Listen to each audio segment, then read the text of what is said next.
Siapapun meninggal punya dosa, teman-teman sekalian, hati-hati. Sekecil apapun dosa itu sudah cukup mendatangkan siksa kubur, walaupun belum tentu dia masuk ke dalam api neraka. Jadi jangan dianggap remeh.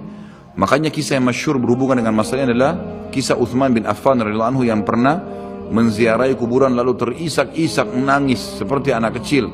Lalu beberapa teman-temannya di zaman khilafah beliau berkata, "Wahai Amir Mu'minin, kenapa anda menangis melihat kuburan? Padahal Nabi SAW sudah menjamin buat anda surga. Dan anda ini siapa?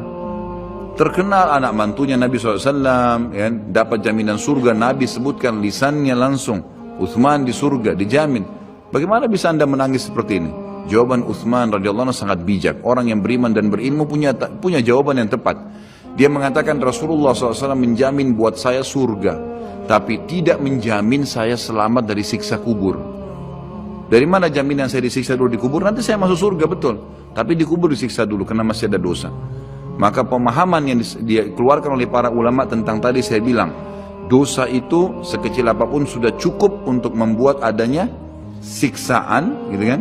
Itu karena pernyataan Uthman bin Affan yang menyebutkan statement tadi, gitu kan? Jadi kita harus memahami poin ini, teman-teman sekalian. Makanya jangan pernah tunda minta maaf sama orang. Jangan pernah tunda mengembalikan haknya orang lain. Jangan pernah menganggap remeh dosa-dosa kecil. Tidak boleh sama sekali. Karena kita akan lihat nanti salah satu penyebab azab kubur adalah tidak cebok pada saat kencing. Masalah kecil yang dianggap kecil oleh orang, gitu kan? Banyak orang anggap remeh. Maaf, banyak saudara-saudara kita yang membawa taksi, kendaraan umum di luar sana, kemudian kadang-kadang kita lihat di pinggir jalan kebelet kencing, main mampir sembarangan saja, ya, kencing sembarangan, tidak membersihkan dirinya. Ini berbahaya, penyebab azab kubur. Kata ulama, kalau kencing saja itu sudah menjadi penyebab, bagaimana dengan buang air besar? Bagaimana dengan orang junub tidak mandi? Bagaimana dengan hal-hal yang lebih besar lagi, gitu kan?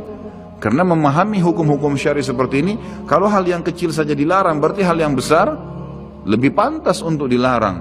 Kalau hal kecil saja mendatangkan azab, berarti hal yang lebih besar lebih pantas mendatangkan azab. Jadi harus hati-hati, gitu kan? Kalau amal ibadah kecil kita kerjakan sudah besar pahalanya, bagaimana dengan amal yang wajib misalnya, atau amal yang besar yang kita kerjakan? Kalau umrah fadilahnya besar, berarti haji lebih besar. Kalau sholat sunnah besar, tahajud, maka sholat 5 waktu lebih besar pahalanya, dan seterusnya.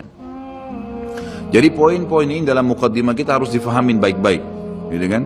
Terutama yang terakhir saya ucapkan tadi, hati-hati teman-teman sekalian. Saya juga tahu diri saya pasti punya salah, tapi saya mengajak diri saya dan jemaah sekalian untuk beristighfar kepada Allah, bertaubat.